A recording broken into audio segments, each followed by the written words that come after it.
aking katawan na kanyang susunduin pagdating ng takdang oras at panahon. Are you excited? Parang malungkot kayo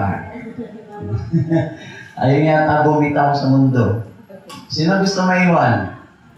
Taas ang paa. So of course, hindi tayo papayag. Okay?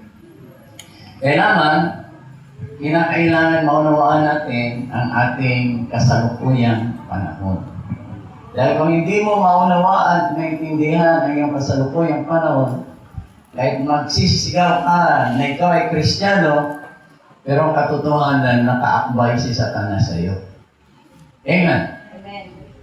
Because of lack of knowledge, my people perish. Sabi ng Hosea chapter 4 verse 6. So, sige, ang ating pong nakita sa screen ay evil days. Pag sinabi natin evil days, ito yung panahon ng pagbibigay, mararanasan ng bawat isa sa atin ang kapagsubukan.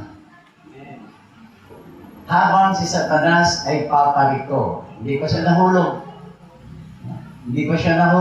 Nandito pa tayo Pero sa Revelation chapter 12 verse 7, makita ninyo ang matandang ahas. Ang matandang dragon ay ibabagsak. Sino ay magbabagsak? Si Michael, the archangel. Basahin ninyo sa 12:7. At as long as nandito pa ang mga nobya, hindi pa payag ang Diyos na makasama natin si Satanas para maghari. Naghahari siya sa iba't ibang dako ng mundo. Pero hindi kabuuan pa ng mundo. Although siya na ang Diyos ng sanlibutan ito, may kumukontra pa. Meron pang kontrabida sa buhay ni Satanas. Kayo po yun, na kontrabida sa buhay ni Satanas. Kaya as long as nandito tayo sa mundo, hindi siya makaporma. Hindi siya makapalag. Lalo na, lagi mong sinasambit ang pangalang Jesus. Hallelujah. Doon siya nanginginig. No? Kaya ano sabi ng Panginoon? Magpalayas kayo sa aking pangalan. Hallelujah. Kaya sa pangalan ni Jesus, for so many times, napatunayan po natin sa deliverance, sa aking pong personal na karanasan, wala pong ibang pangalan na nagpalayas ng demonyo, kundi ang pangalang Jesus lang. Amen? So habang tayo ay nasa evil days, ano pong evil? Araw ng kasamaan. Habang papatindi ang magagawa ni Satanas, ang mga anak ng Diyos naman ay masusubukan. Akala niya, pampante kayo This is now the time of tribulation. Lahat ng tao makaranas ng tribulation. Hindi pa great tribulation. Kailangan muna ang mga anak ng Diyos dumaan sa matinding pagsubok, at ang pagsubok na yan ay inalaw ng Diyos sa kampo ni Satanas na siyang susubok sa atin. Are you prepared? Are you ready? Hallelujah. So sabi dito, mag-ingat kayong lubos kung paano kayo lumakad. Huwag gaya ng mga mamang, ngunit gaya ng marurunong, na inyong samantalahin ang panahon sapagkat ang mga araw ay masama. That's why we are now on the evil days. Nakita niyo mga kampon ng impyerno? Nandito na sila. Kaya bawat kamanggagawa, bawat lingkod ng Diyos, tinatapatan ni Satanas ng kanyang, it's either general or it's either ranking demons para tapatan ang iyong kakayanan. Tanda natin, habang papalapit, habang ginagamit tayo mightily ng Panginoon, nagpapadala din si Satanas ng kanyang mga tauhan para labanan at sawatain tayo individually. Naunawa natin? Kaya hindi tayo pwedeng mga pante. Why? Because may ipinadala, may assassin na ipinadala si Satanas para patayin ang ating spiritual na buhay. Uso ngayon, mga assassin, di ba? Yung mga binabayaran para patayin yung tao, binabaril o anuman para sila yung mga bayaran. Pero si Satanas nagbibigay o nagpapadala ng tao para ang ministro, ang pastor, o sino man tumatayo sa likod ng pulpito ay kukontrahin o sawatain mula sa kanyang buhay spiritual. Gagamit siya ng tao para sirain siya at makikita natin doon mapapatunayan kung sino ang pwedeng makatayo sa panahon ng kasamaan. Amen? That's why, sige. Ano ibig sabihin ng evil? Ang evil ay spirit of wickedness that bring bad influence. Ito po ay spirito ng kasamaan. Hindi po yung demonyo. Ang evil ay nasa loob ng demonyo para gampanan ang lahat ng utos ni Satanas para sa mga plano niya sa iba't ibang lupalop ng mundo. May plano ba sa buhay mo? Yes. Mahal na mahal tayo ni Satanas para patayin. Anong trabaho ni Satan? Ha? Magnakaw, umatay, at magwasak. Wala siyang magandang plano sa iyo. Hindi totoo na pagyayamanin ka niya. Hindi totoo na dadalhin ka niya sa pedestal. Hindi yan totoo kapag si Satanas ang pinili mo para yumaman sa mundo, may kapalit yan. At ang kapalit na yan, napatunayan na yan sa maraming mga sikat na artista sa Amerika na isinangla nila ang kanilang mga kaluluwa kay Satanas. Sana si Michael Jackson, sana si Whitney Houston, sana yung si Elvis Presley, mga sikat. Sino ngayon? Si Rihanna. Sino pa mga kakilala niyo, mga kumaring niyo sa Amerika? Beyonce. Mga sikat. Ano sabi nila? Si Lady Gaga, si Madonna. Lahat ka na nakasangla ang kanilang kaluluwa kay Satanas. Katy Perry.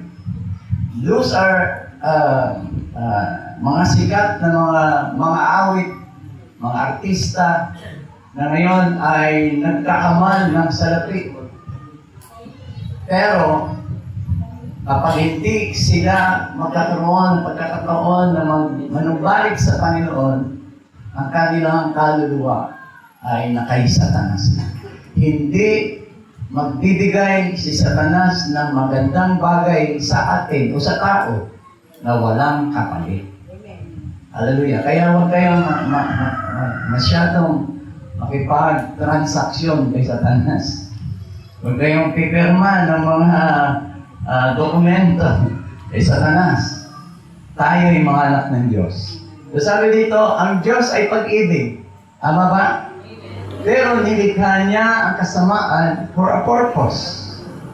Sabi dito, ano ibig sabihin, Pastor? Ang Diyos din ang gumawa ng masama. Yes. Dahil mayroon siyang layunin. Isaiah 45 verse 7, sabi niya, I form the light. I form the light. And create darkness. Tingnan nyo, this is physical and this is spiritual. Nilikha ko kadiliman, I make peace and create evil. Inamin niya, I, the Lord, do all these things.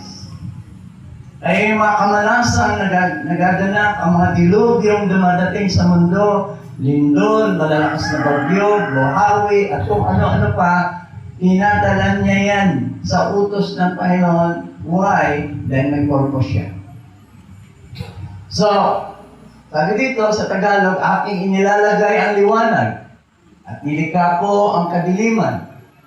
Ako'y gumagawa ng kapayapaan at lumikha ako ng kasamaan. Ako ang Panginoon na gumagawa ng lahat ng bagay. Di ba minsan ang kasamaan ay blessing?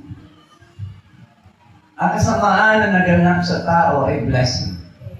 Bigyan niyo nga ako ng isang example na masama na, blessing pa.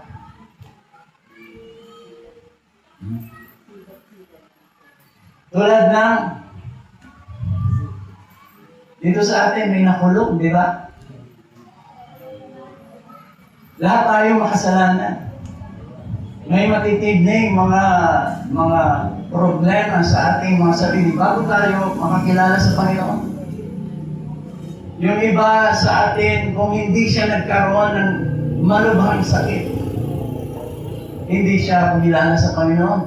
Right. Meron tayong kapatiran ngayon na luhaan sa kagalakan dahil yung kanyang asawa na dati lagi sa ospital, na-realize niya.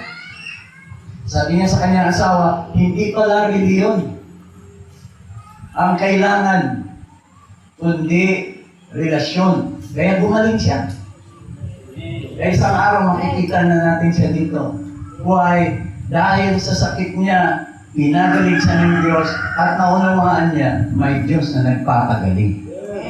So nilikha niya ang liwanag at dilim para makita ang kaibahan. At gumawa siya ng kapayapaan at kasamaan para makita ang kaibahan. At doon siya makilala. Dahil ang Diyos laging nakatayo sa liwanag, hindi sa kadiliman. Nilikha ba niya si Lucifer? Yes. Pag inaral niyo ang kwento ng Panginoon at ni Lucifer, pinakamamahal niyang anghel si Lucifer. Tinuring niya rin anak. Subalit, dahil alam niya na isang araw, pag sinubok niya si Lucifer, nung nilikha niya kasamaan, pinapili si Lucifer kung mananatili siya sa liwanag o lilipat siya sa kadiliman. Sabi nga, lagi nating narinig dito sa church, hindi ka matutukso kung wala kang pagnanasa. So nagsimula, sabi doon, pag binasa natin ang Isaiah 14, si Lucifer na nilikha ay siya'y matuwid. Siya'y perfect in beauty and brain. Pero, nung nagkaroon siya ng pagnanasa sa trono ng Diyos, hindi pa man niya ipinapakita, hindi pa man niya idiniklara, nakita na ng Diyos na mayroong dilim sa puso ni Lucifer. Kaya until, sabi niya, iniquity found in you. Kaya doon na napahiya si Lucifer at doon sa kanyang kaharian, diniklara niya, I will, I will, I will. At doon, nakipagdigma siya sa mga anghel sa langit at hinulog siya kasama ng 1/3 of angels. And this 1/3 of angels, ito yung mga darkness. Pag sinabing demonyo, it is a spirit of darkness. Kaya makita nyo yung tao, kahit mulat ang mata, ang ginagawa niya, puro mali. Why? Mayroong nakatakip o mayroong nag-e-influensya sa kanyang buhay para gumawa ng kasamaan. Next.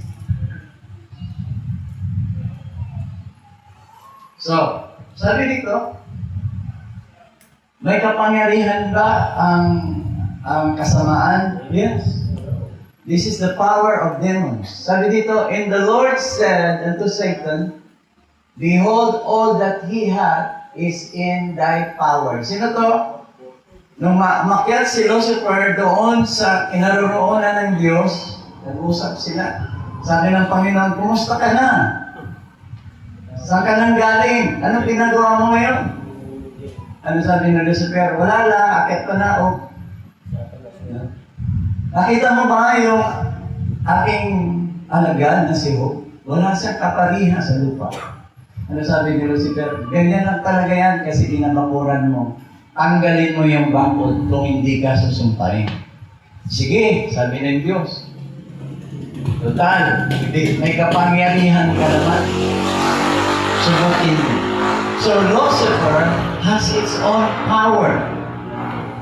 At ang power niya ay ang karunungan, wisdom, ang kanyang beauty, to seduce. Mahirap pag-wapo ka, brother John eh. Hindi na, simple lang. Basta, Mahirap pag maganda ka, no? Para bang sumpa sa buhay mo yung maganda ang mukha mo. Na kahit may asawa ka, nilalagaman ka pa. Sumpa nga talaga, Pastor. So, makita natin, it is the power. It is a power to every demons and Satan itself. Kasi Satanas ay masama dahil ang espiritu ng kasamaan ay nasa kanya. Hallelujah. So, pangalawa, the evil is a great influencer. Ano po yung influencer? Sino po influencer dito sa TikTok, sa Facebook? Kumikita na ba kayo? Ano yung influencer?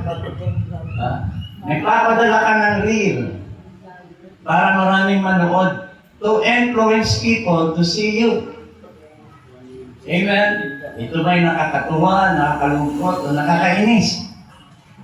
Diba? Ano bang reel nyo? Nakakainis? No? Yung marami, no? Gumagawa ng paraan para kumita. So, sabi dito, 2 Corinthians chapter 4, verse 4, in whom the God of this world hath blinded the minds of them which believe not. Sino daw yung binabulag? Yung mga hindi naniniwala sa Diyos. And majority of the people of this world never believe God. Even those who are professionals, even those intellectuals, scientists never believe God. Amen? And many of the, maging sa ating pong mga professionals ngayon, mayroon silang reliyon. Alam niyo po ba?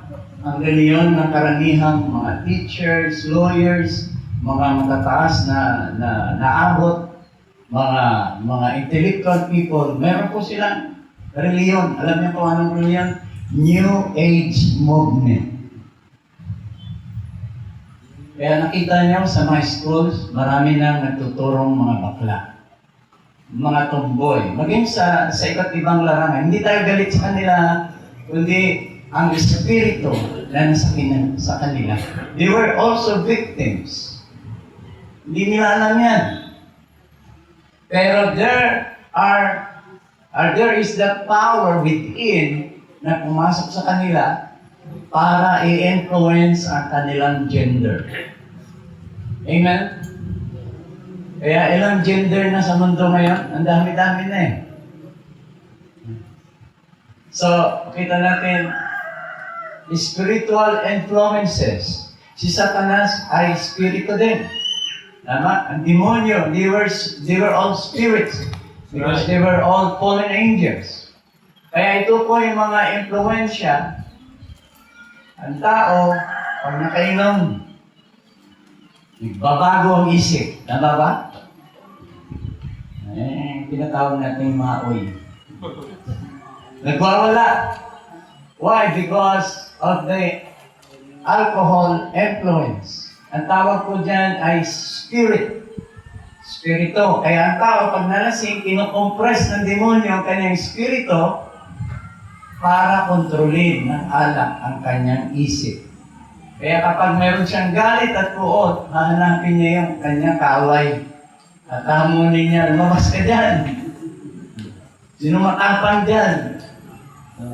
Pero pag walang alak, ang bait-bait, ang amo-amo. Tingnan mo mga kriminal doon sa kulungan. Ang amo ng mga mukha, hindi mukhang kriminal. Why? Kasi sa aming pong pagtuturo doon, nakikita ko yung tao. Kung pwede lang, wala sila sa kulungan. Hindi nila gusto pumatay. hindi na gustong gumawa ng masama. But because of this, nakagawa sila ng krimen dahil sa alak. Another thing is hallucinating drugs. Yung mga addict, lustful imagination, unbelief, demonic-induced thoughts. Mga bigla ka na lang binulungan. Ang ganda-ganda ng mood mo, minsan, may nakita ka lang. Yan na. Iba na yung nasa isip mo.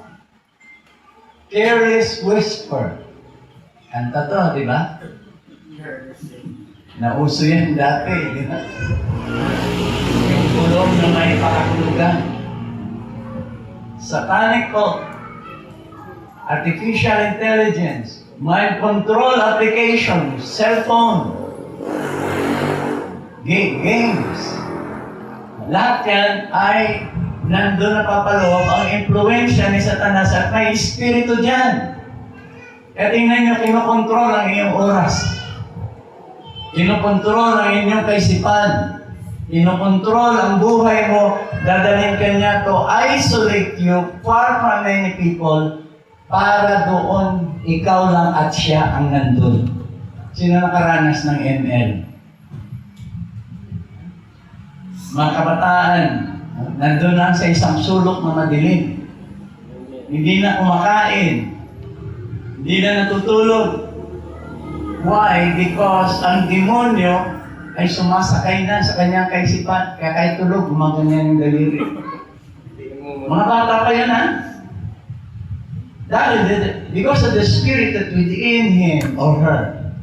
So lahat ng impluensyang ito, gawa nito. At ang gumagawa niyan ay mga demonyong ipinapadala ni Satanas para sirain ang buhay natin. Next.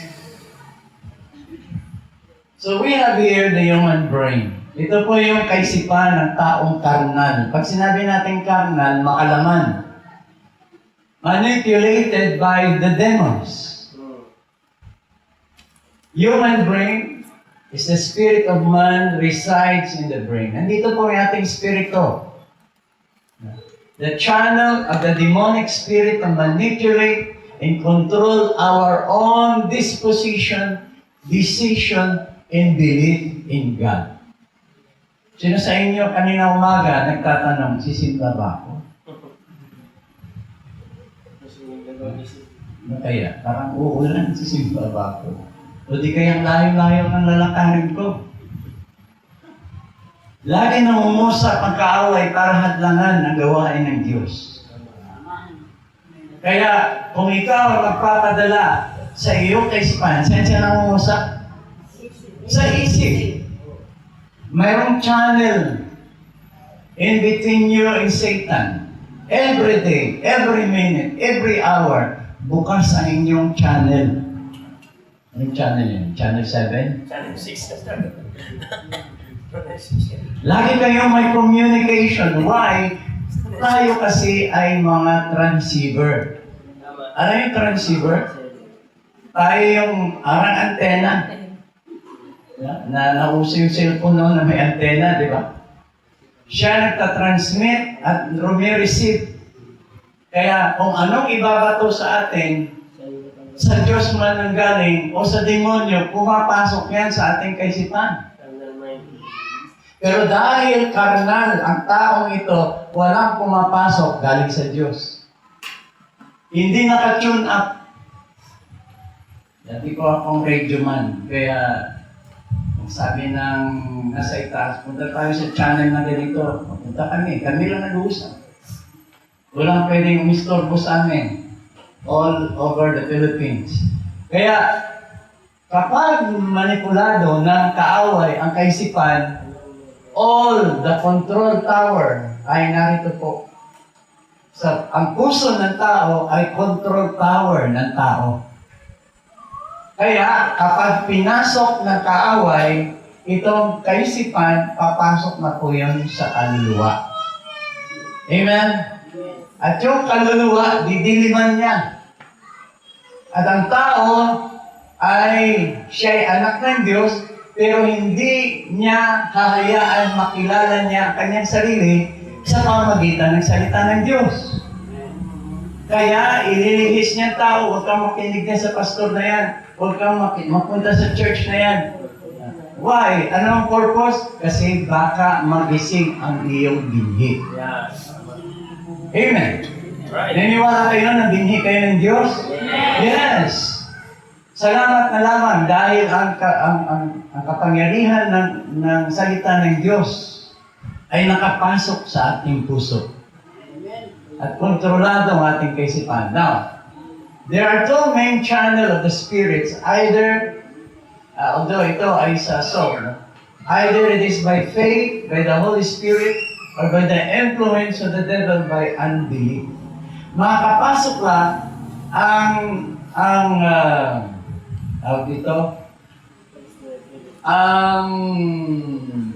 channel, no? Ang channel mo, makapasok lang ang kanyang influence kung ikaw ay di naiiwanan sa Diyos. So makita natin, depends upon who are we to accept by our own free moral agency. Meron tayong malayang kaisipan o desisyon sa buhay. Tama po ba? Kahit sabihin ng Diyos, diretso lang anak. Sabi ng demonyo sa kanan, ikaw pa rin ang masusunod. Dahil ikaw ang pipili kung alin doon ang susundin mo. Si Eva, yan ang ginamit niya.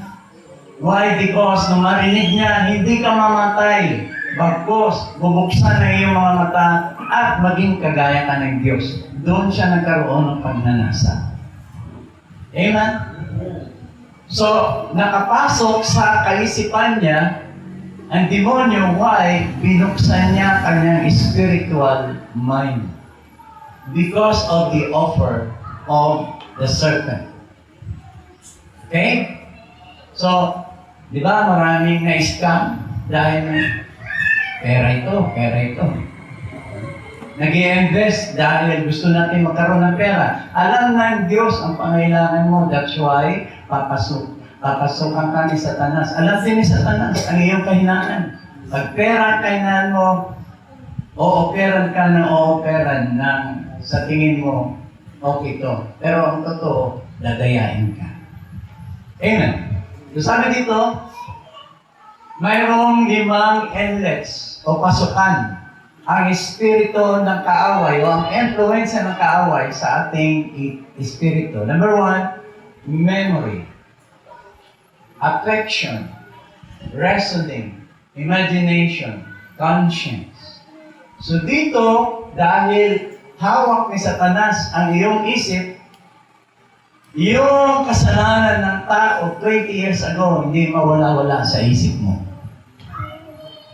Amen? Kaya wala kang pagpapatawad. Nabubuhay ka sa puot. Nabubuhay ka sa sama ng loob. Why? Lagi pinukilkil o pinapaalala ng demonyong ito yung nagawa niya sa iyo. O di kaya guilty ka sa isang bagay, ganun din. Lagi niya ipaalala sa memorya ng tao na mayroon siya nagawang kasalanan o di kaya ay may nagawang kasalanan.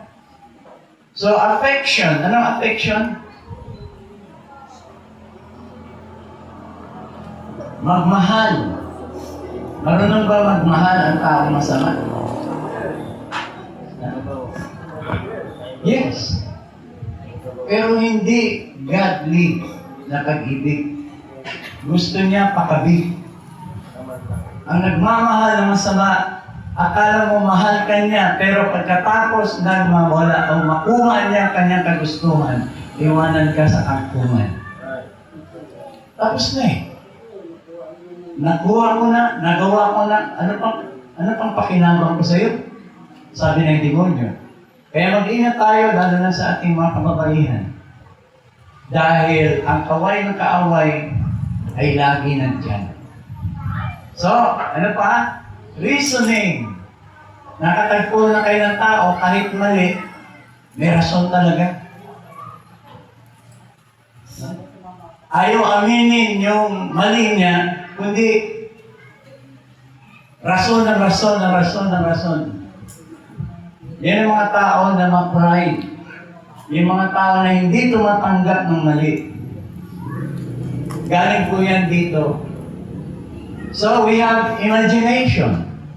Paano mag-imagine na isang tao makasalanan? Mahalay. Lagi nag-iisip na masama. May konsensya bang taong masama? Huh? Kadalasan manhid. Kahit na anong saway, kahit na anong banta, hindi natitingnan. Dahil hindi gumagana ang kanyang konsensya. Tandaan natin, nung tayo ay wala pa sa Panginoon, wala pa tayo yung tinatawag na conviction. Ang conviction ay gawain lang ng Holy Spirit. Pero lahat tayo may konsensya. Sino sa inyo nakausap ng kanyang konsensya? Diba? Ang ganda ng komersyal na ng mga Pilipino. Ako ang iyong konsensya. Totoo yun. Di ba, parang may nagawa kang mali, tapos may kumakausap sa'yo. Nakukonsensya ka. Ngayon, binibigay na ang konsensya. Pinapay yun eh. Okay, next. Romans 8:7, because the carnal mind is enmity against God. For it is not subject to the law of God, neither indeed can be. Sabi niya, ang makalamang kaisipan ay kaaway ng Diyos at hindi sumusunod sa kautusan ng Diyos. So the legitimate indication of evil in man is the spirit of disobedience. Yes, amen. Ang katotohanan na nasa tao, ang espiritu ng kasamaan ay ang di pagsunod, di pagkakilala sa Diyos, at disobedience sa kanyang mga salita. Amen. Amen. Si Adan at si Eva disobeyed God at the beginning in being not subjected to His first commandment given to man. Ang una, kauna-unahang batas na ibinigay ng Diyos sa tao, ano daw yun? Sabi niya, but of the tree of the knowledge of good and evil, thou shalt not eat of it. Kaya mo kainin ang lahat ng bungang kahoy sa Eden, maliban sa isa. Ano daw yun? Tree of knowledge of good and evil. For in the day that thou eatest thereof, thou shalt surely die. Sabi ng Panginoon, sa araw na kainin mo ang bungang yan, sigurado, surely, die. Pero nakaharap ni Eva yung hayop. Ano sabi ng hayop? Binaliktad niya ang salita ng Diyos. He perverted the Word of God at sabi niya, hindi ka, sa totoo lang, hindi ka mamamatay. Bagkos, may dagdag. Magbubukas ang iyong mga mata. Anong mga mata? Consciousness about worldly things. Nakita niyo yung bata, simulan siya baby hanggang sa palaki. Natututo siya. Habang lumalaki siya, tumitingin siya sa kanyang mga magulang. Napapakinggan niya sa araw-araw ang conversation sa loob ng bahay. Kung ang mga magulang palamura, lalaki siya na magmumura. Why? Kasi lingwahe sa kanilang tahanan. At ang tahanan na nagmumura ay, ano tawag doon? Tahanan ng demonyo. Kasi kung hindi tahanan ng demonyo niyan, puro praise the Lord ang maririnig. Puro hallelujah ang maririnig ng bata. Pero kapag ang bata ay lagi bangayan, lagi siraan, lagi murahan, ano sabi ng bata? Siguro tama yun. Kasi sila nga matatanda eh. Gagayahin ko rin. Di ba? May mga dali natin magamit ay magalit. Sabi natin sa bata, pagka, usually, naririnig ko lang ito, no? Pagka galit yung nanay, pag tinuturoan, pag hindi makakuha, ano sabi? Ub ka!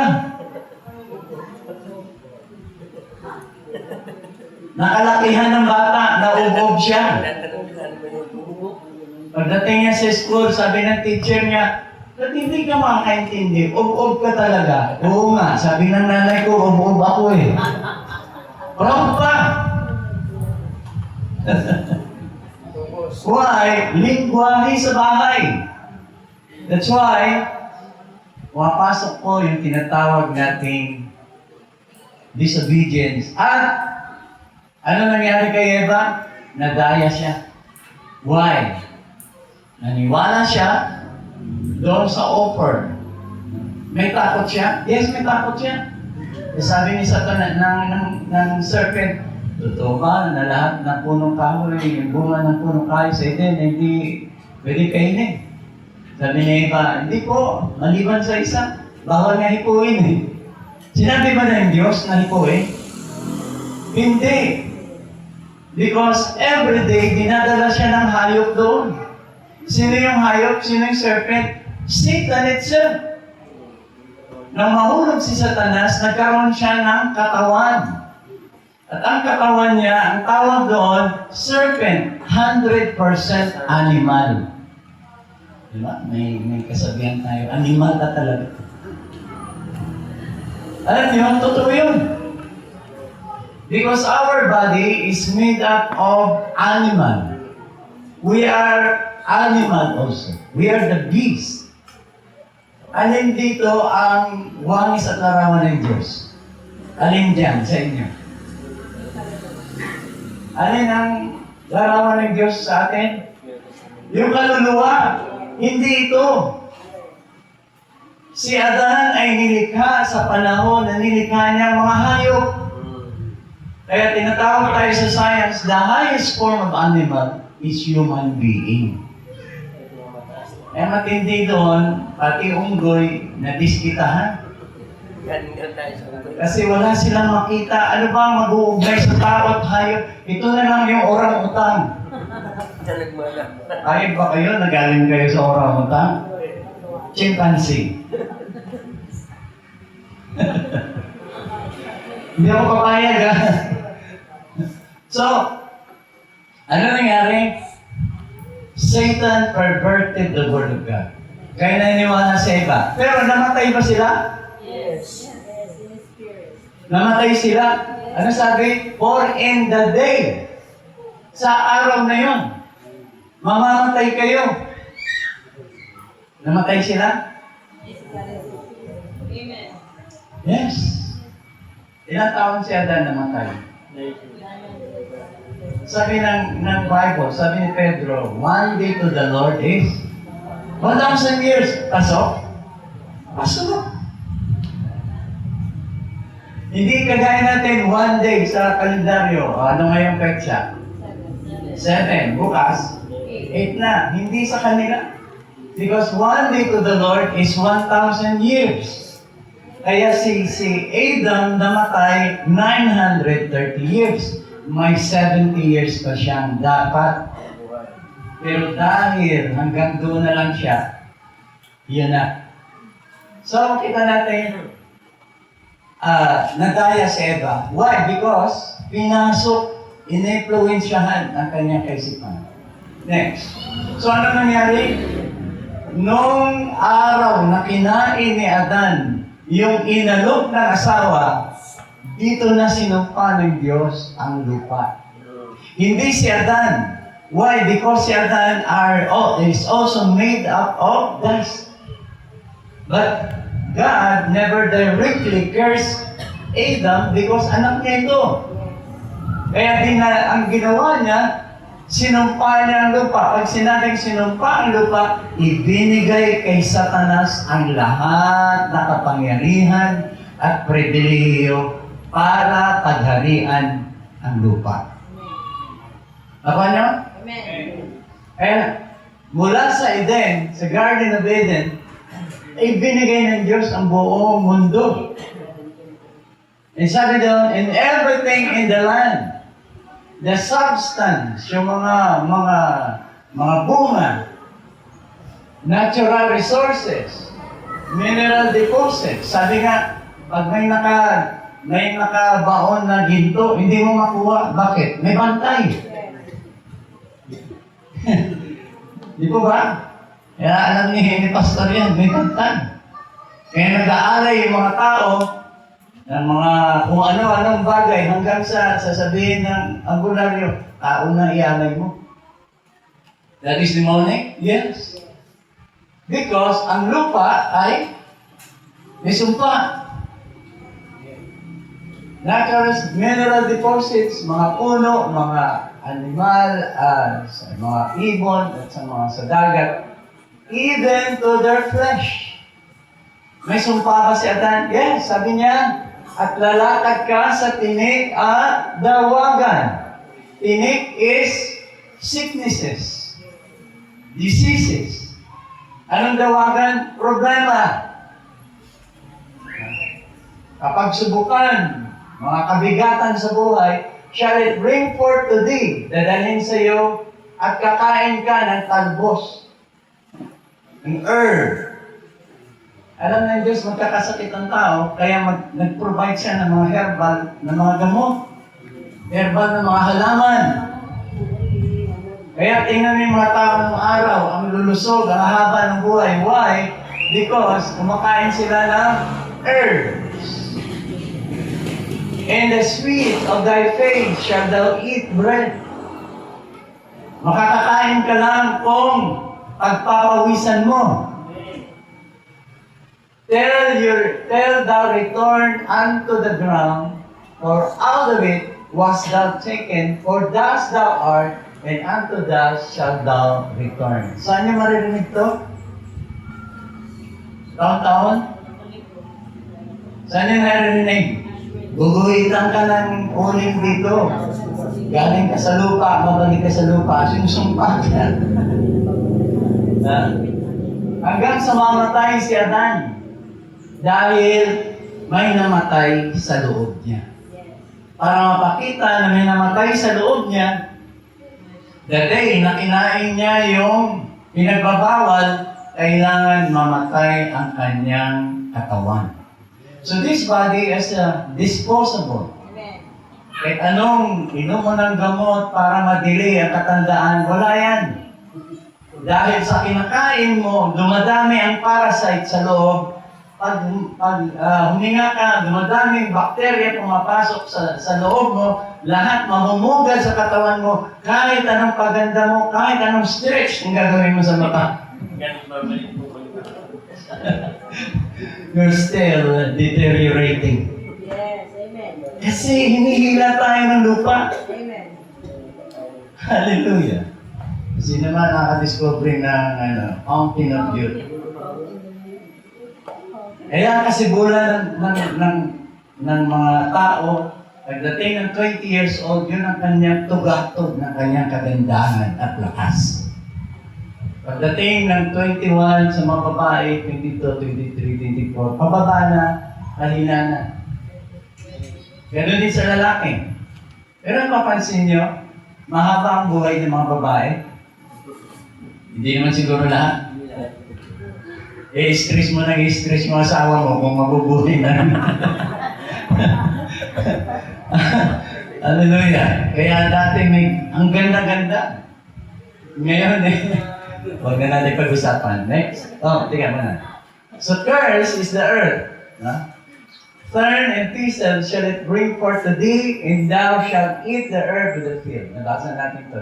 Satan put parasites, bacteria, germs, chemicals, and poisons to the blood. Saan galing ang poison? Sa manok, sa baboy, sa mga kinakain natin araw-araw. Mga imbalsamadong pagkain na bibili natin sa mga dilata. Lahat yan may parasites, may germs, may chemical. Kaya tao, sa ating panahon, pababa ang edad ng namatay. Because naiimbak ang poisons sa ating dugo. and to make people ill and slowly kill us. That's the reality. Kaya pag wala ka sa Diyos, iiksi buhay mo. Hallelujah. Next. So ano mga sagot? Tingnan natin. Ang Israel ay sinumpa din dahil sa kanilang di pagsunod sa ating Panginoon. Sabi niya, Deuteronomy 28:15. Sabi niya, but it shall come to pass, if thou wilt not hearken unto the voice of God to observe to do all His commandments. Kapag hindi niyo pinakinggan ang tinig ng Diyos para sundin ang kanyang mga utos at ang kanyang mga salita na siyang inuutos sa inyo sa araw nito, sabi ni Moses, lahat ng sumpa ay mapapasa inyo. So, pag binasa nyo ang 15 hanggang 60 plus, nandun lahat ng mga sumpa, pumili naman ako ng iba. Sa verse 16, sabi niya, saan man kayo pupunta, mamalasin kayo. Tignan niyo ha, anong kasalanan ng Israel? Hindi pagsunod sa kalooban ng Diyos at sa kanyang mga utos. Nowhere to go. Bad luck and sorrow will follow. Tingnan mo Israel ngayon. Hindi sila pinapatulog ng Iran. Hindi sila pinapatulog ng Hezbollah. Hindi sila pinapatulog ng Yemenis. Lahat ito ay mga demonyo na ipinadala ng Diyos sa kanila. Why? Dahil hanggang ngayon ang Israel hindi kinikilala ang Diyos. Hindi pa nanumbalik sa Diyos. Why? Because binulag sila sa katotohanan. Verse 17, kahirapan. Curse upon your basket and storehouse. Tingnan mo, may sumpa. Yung bulsa mo butas. Kahit anong sipag mo, kahit anong mga ginawa mo na lahat, kulang pa rin. Nagtataka ka. Mayroon naman akong sideline, mayroon naman akong mga, kahit sa cellphone, kumikita din ko. Pero, bakit lagi ako nawalan? Why? Because of this poverty. Ano pa? Laging nabubuntis niya, pero nami-miscarriage. Because, sabi dito, barrenness, pagkabaon, ang bunga ng iyong katawan ay hindi magbubunga. Mayroong ahas na kapulupot sa ubari mo. Ano niyo po ba? Sino yun? Si Kundalini. Yan ang pangalan na binigay ng New Age doon sa demonyo na pumipigil ng pagbubuntis ng isang babae.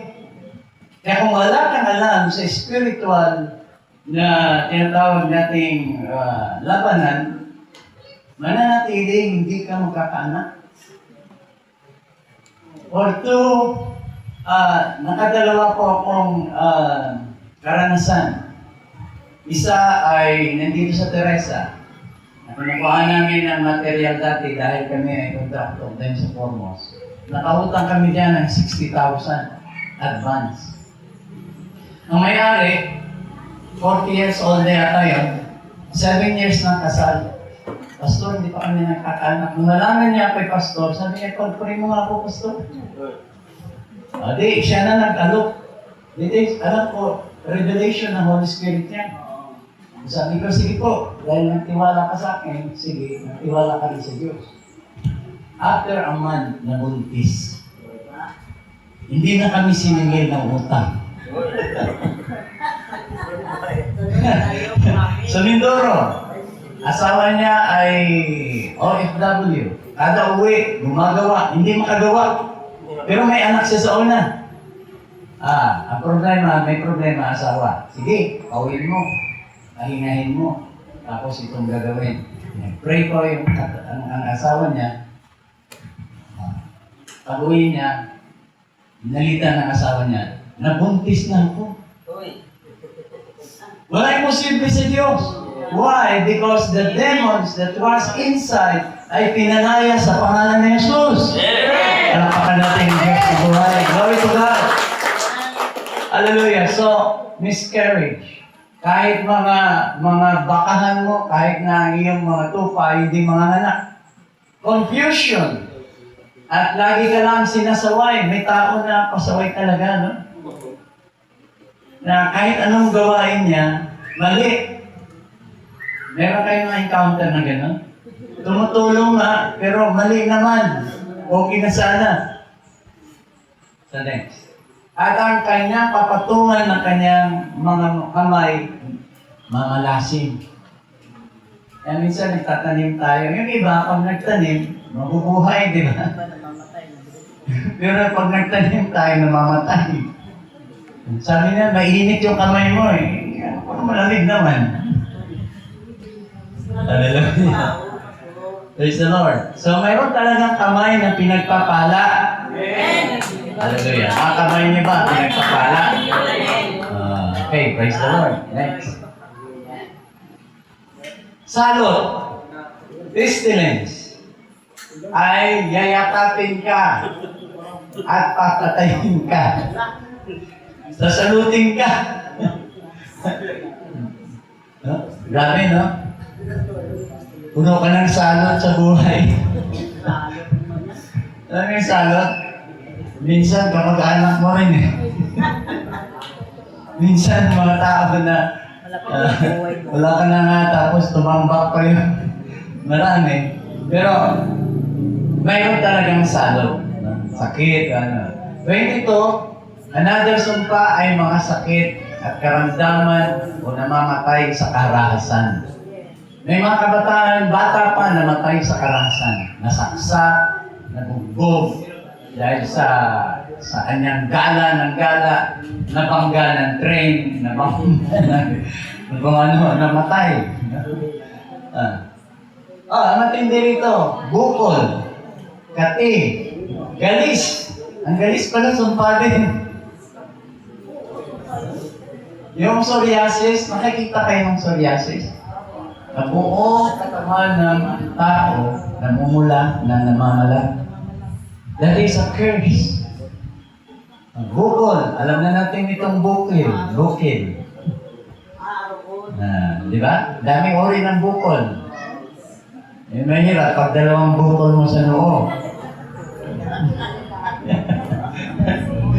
May bukol sa na bigsa, may bukol na cancerous. Ito po yung napakadelikado sa lahat. So, ito, pagkaulol. Meron na ba dito? Sino nakaranas na? Ha? Salamat sa Diyos. Kayo, kumain kayo ng maigi ha? Natulog kayo ng maaga. Pagkaulol, pagkabulag, at nervyos. Nakita kayo ng mali-mali. Pag inulat mo, inuulit niya yung sinasabi mo. Mayroon yung sa amin, hirap na siya. Inuulit ko yung mga kabataan doon, pinagka-tripan siya. Halos matutumba na siya sa nervyos. Mayroong matatakuting tao. Mayroon din naman sumpahin, tagtak sila ng asawa. O nagtayo siya ng bahay, pero di niya natitirhan. Di ba? Maraming mga OFW, maraming mga seaman, nagtayo ng bahay. Pero hindi na natirhan. Gawa ng mga maraming dahilan. Mag-uubasan ka, hindi mo mapakinabangan. 30, pag nakawan at walang maligligtas. Diba? Maraming magnanakaw, pinapasok sa bahay, pinapatay. Tapos, ang saksak ay 29, 40. Gawain ba ng tao yun? Normal? Hindi. Demonyo yun. Ang mga anak na lalaki at babae ay ibibigay sa ibang tao at wala kang magagawa. Sino dito nabuhay, lumaki sa ibang tao? See? Wala siyang magawa. Ano yung pusa na binibitbit na lang? Wala siyang magagawa. Kasi hirap din siya sa buhay. Ito na naman, pagkaulol na naman. Dahil sa nakikita ng iyong mata. Nakakaulol pala yun. Nakakabuwang pala yun kapag maraming nakikita. Ano nakikita mo? Halimbawa, kahirapan. pang-aapi, pang-aabuso, pangluloko, etc., etc. Yung mga tao na nakatingin sa paligid, tapos mahina ang kalooban, napakaliit ng kanilang mundo. Di ba tayo gumagawa ng ating mundo? May tao na pinapasikip niya ang mundo niya. Ganito lang, natatakot siya humakbang pa. Kasi meron siyang takot.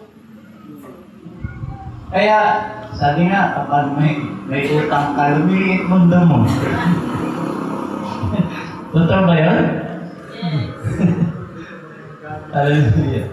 So next, lahat yan sumpa. Ito matindi. At kakain ka ng bunga ng iyong katawan. Anong bunga ng katawan natin? Yung sa mga babae? Anong bunga ng katawan nyo? Di bunga ng araw. Anong bunga? Bata. Ng laman ng iyong mga anak na lalaki at babae, kakainin daw.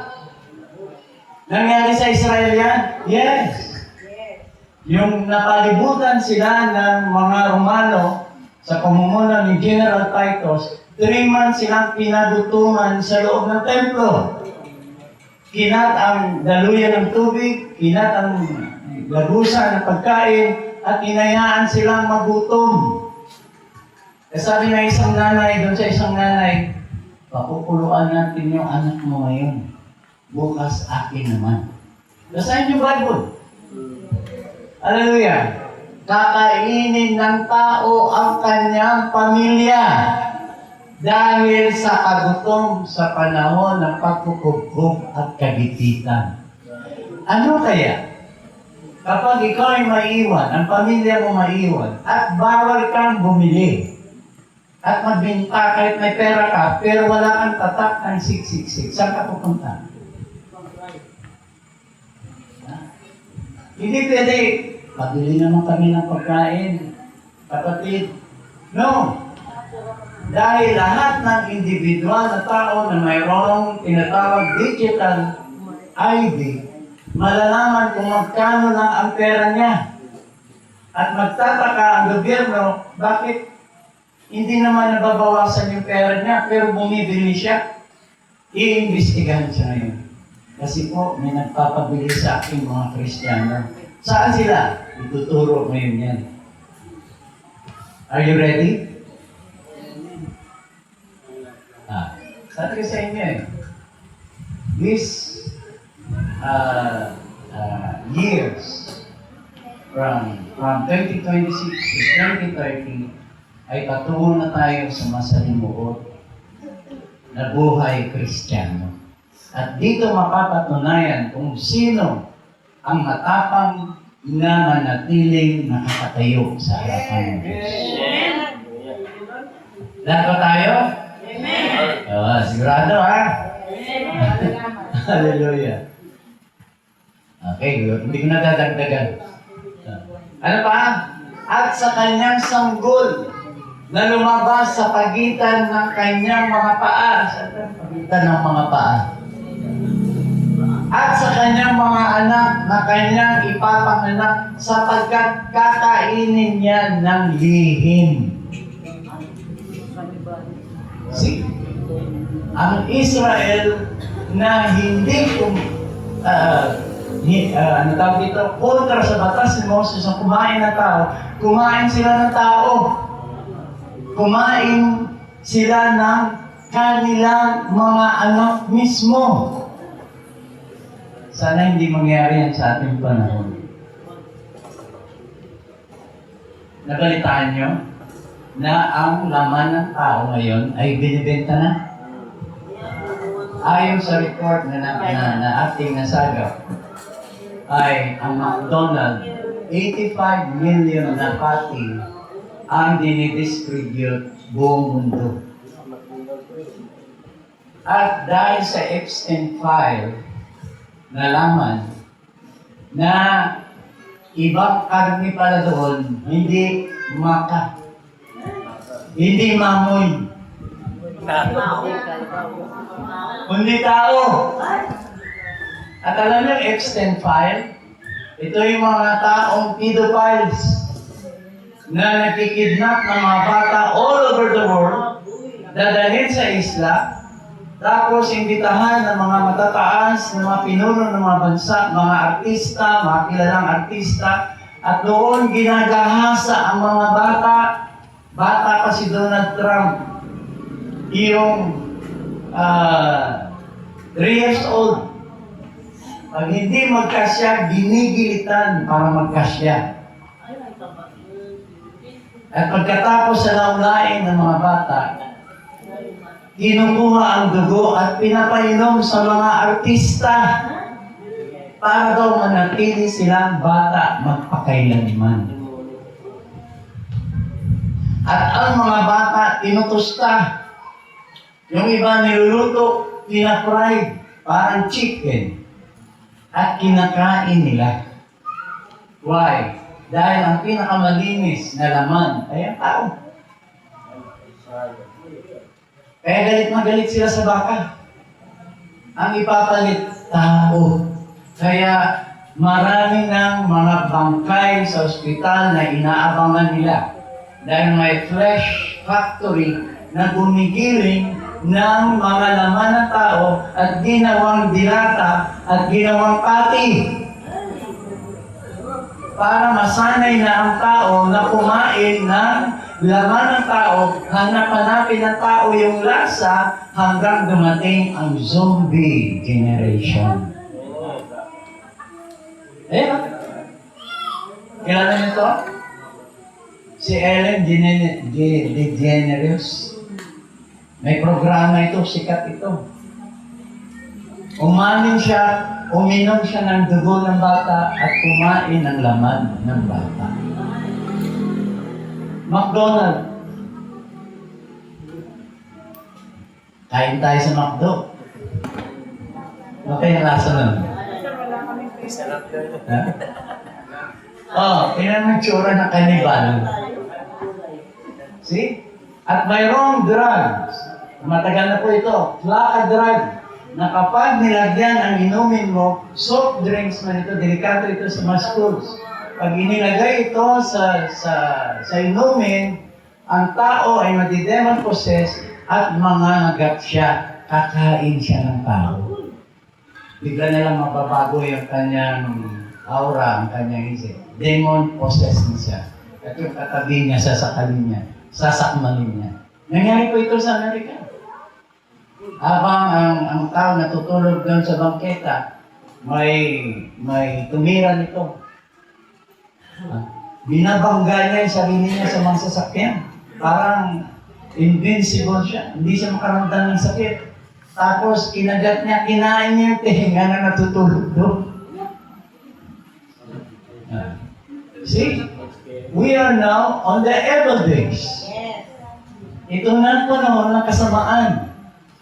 Kaya brothers and sisters, wake up before it's too late. Hallelujah. Ano pa? Next. Sa ating panahon, tingnan niyo kung anong mga kasamaan ngayon. Because that when they knew God, they glorified Him not as God, neither were thankful, but became vain in their imagination. And their foolish heart were darkened. Na diniman ng kanilang mga puso. Professing to be wise, they became fools. Ano pong pagkakaiba ng wise at yung hangal? Yung hangal, yung wise, sumusunod siya sa kalooban ng Diyos. Yung wise ay yung fool, alam niya ang tama, pero hindi niya ginagawa. Maraming Kristiyanong ganun. Alam niya ang tama, pero hindi niya ginagawa. Kaya naging hangal siya sa harapan ng Diyos. And change the glory of the uncorruptible God into image made like corruptible man. So pumapasok na dito yung idolatry. Makita natin sa mga simbahan na mayroong itsura ng tao, lalaki, babae, matanda, may maliit, may malaki. At imahe ng apat na paa. Diba sa India, ang Diyos nila, elepante. At gumagapang na bagay, ahas din. at mga ibon. Yan ang kanilang Diyos. Next. At dito, sa pamamagitan ng pagkabulag nila sa katotohanan, dito dumadami ang LGBTQ. Sabi ng Bible, Romans 1, chapter 1, verse 26, for even their women did change the natural use into that which is against nature. Ang mga babae daw ay hindi na nila ginagamit ang kanilang natural na kagamitan, kundi nagpapagamit sila sa kapwa nilang babae. Just imagine that. Wala na siyang, ang babae, wala nang interest sa opposite sex. Di ba? Dumadami na ngayon yan. Bakit kaya may nagsasamang tumboy at saka babae? Anong reason? Masarap na magmahal yung Masarap magmahal ang tumboy? Yan ang gusto nila sa nila. Natikman mo? Sabi nga nila eh. Pag sinabing masarap, ano ibig sabihin? Marunong mag-alaga? Yes. Ang tumboy, aalagaan ka talaga. Ganon din ang bakla. Sabi nga ng katawa wala kang makuha sa babae. Manlalaki ka na lang, may motor ka pa.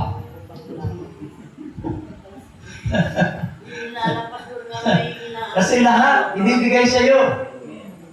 Pero kapwa lalaki, kapwa babae. See? Alam nyo, kapag nagpagamit ka sa kapwa mo lalaki, maging ganun ka rin. Yes.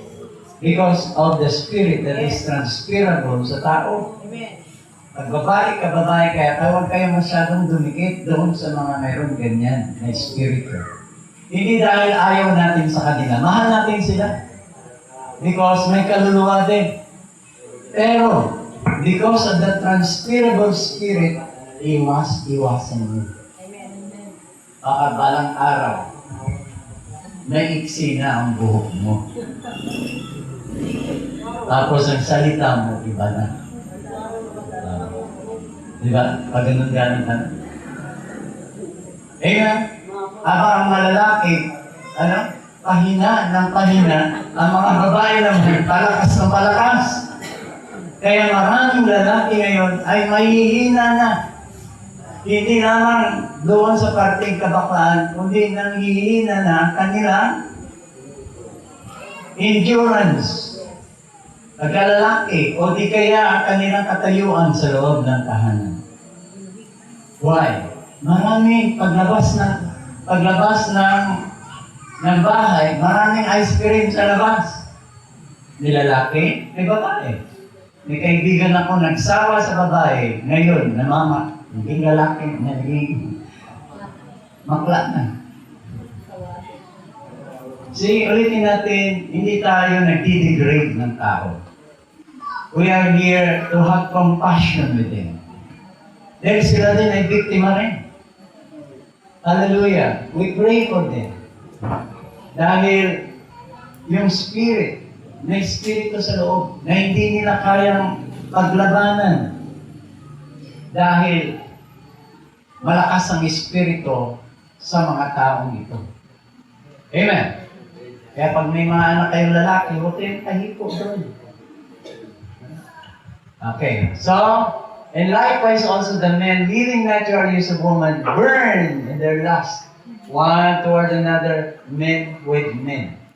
Working that which is unseemly, ay tinatanggap na nila ang kanilang kaparusahan sa Diyos. Amen? Habang gumagawa sila ng ganun, tinatanggap na nila ang kanilang kaparusahan sa Diyos.